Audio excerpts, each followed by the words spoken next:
রাধে রাধে বন্ধুরা, আজকে মোমো তৈরি করলাম।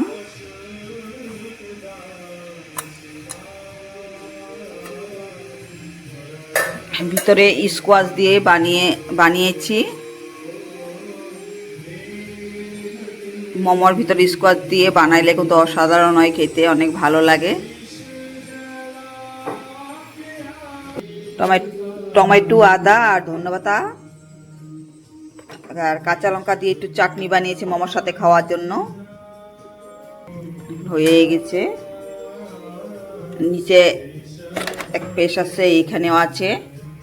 তোমাদের যদি এই প্রকৃতিটা জানার ইচ্ছা হয় কমেন্ট করে জানাবে, আমি আবার তোমাদেরকে শুরুর থেকে দেখাবো।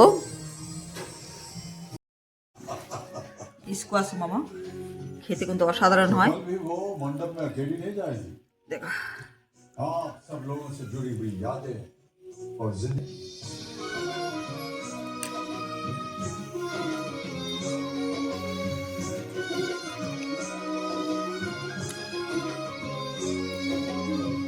অনেক টেস্টি আটা মোমো, অনেক টেস্টি। এই প্রকৃতিটা যদি শিখতে চাও তোমরা কমেন্ট করে বলবে, আমরা আবার বানাই দেখাবো। রাধে রাধে।